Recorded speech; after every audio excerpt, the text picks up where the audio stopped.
Hola, buenas tardes. Mi nombre es Edith Barrera, alumna de TENS en Farmacia, y hoy le voy a dar mi video examen. ¿Qué es la bioseguridad y acciones tomaría usted para que todo su entorno laboral aplique estas normas? La bioseguridad es un conjunto de normas y medidas de protección personal, de autocuidado y de protección hacia las demás personas que deben ser aplicadas en diferentes actividades que se realizan en la vida cotidiana, en el ambiente laboral, etc., que se formulan en base con los riesgos de exposición a un determinado agente infeccioso y que están orientadas a minimizar los factores que puedan generar la exposición al agente y su transmisión.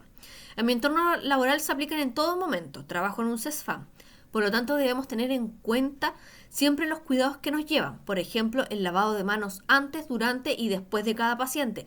No reencapsular las agujas para así evitar cualquier accidente cortopunzante. Explique con sus palabras los tipos de aislamiento.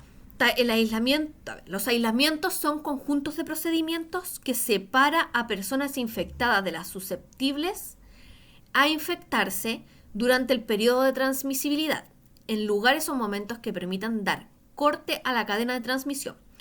El aislamiento está indicado ante la sospecha clínica o evidencia de una enfermedad transmisible.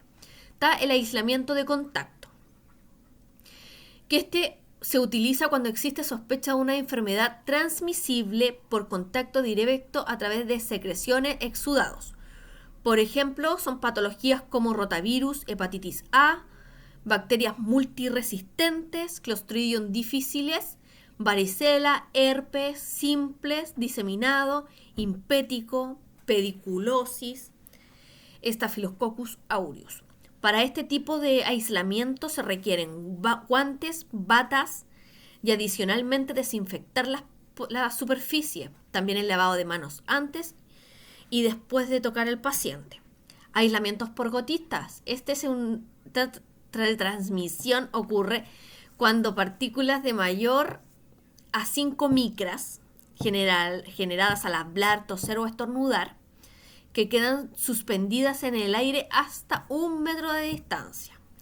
Por ejemplo, la rubiola, el coqueluche, otosferina, la faringitis, estreptocóxica, meningitis por meningococo, Mycoplasma pneumoniae. Para este tipo de aislamiento se debe realizar lavado de manos antes y después de tocar al paciente, ubicar al paciente a una distancia no menor a 1 metro de otro paciente, mascarillas para estar a menos de 1 metro, transporte del paciente debe ser limitado, guantes, bata y batas se usan si hay riesgo de salpicaduras. Aislamiento respiratorio, que se debe tener en cuenta la diseminación de partículas menores a 5 micras. Pertenecen suspendidas en el aire por a largo periodo de tiempo. Por ejemplo, como el sarampión, rubiola, TBC pulmonar, varicela, SARS, influenza, espesor zóster diseminado. Para este tipo de aislamiento se debe realizar cuarto aislamiento con presión negativa de aire. Puerta cerrada, uso de mascarilla, transporte del paciente debe ser limitado, usar bata solo si hay riesgo de salpicadura y estricto lavado de mano al estar en contacto con pacientes o sus fluidos. Aislamiento protector inverso, que se aplica en pacientes inmunosuprimidos, con el fin de protegerlos de adquirir infecciones transmitidas por el personal de salud, familiares, visitantes. Por ejemplo, quemaduras graves, trasplantes, leucemia y tratamientos antineoplásicos. Para este tipo de aislamiento se debe realizar lavado de manos antes y después de tocar al paciente, mascarilla de uso obligatorio antes de ingresar a la habitación y estricto uso de bata al entrar al contacto con el paciente. Aislamiento entérico se aplica con la finalidad de prevenir la transmisión de enfermedades por contacto directo o indirecto con heces infectadas y en algunos casos por objetos contaminados.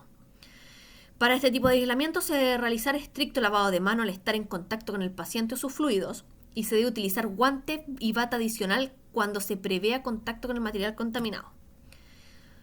Explique la forma de descontaminación de desechos. Para un manejo seguro de los desechos biológicos peligrosos en el área de atención primaria, que es la más cercana a la comunidad y por tanto más pudiera afectar al medio ambiente. ¿Ya? Primero se deben tener en cuenta esta etapa: identificar el envasado de los desechos, recolección y transporte interno, almacenamiento temporal, recolección y transporte externo, tratamiento, disposición final, plan de contingencia. Los departamentos de atención primaria que generan mayor volumen de desechos biológicos peligrosos son los laboratorios, la central de esterilización, regulación menstrual, cuerpo de guardia, estomatología, lavandería, quirófanos, área de estomatología. Los mismos deben trazar un programa para clasificar y el manejo de los desechos sólidos que colabore con la salud del personal expuesto, la comunidad y medio ambiente general. Este ha sido mi video examen. Gracias.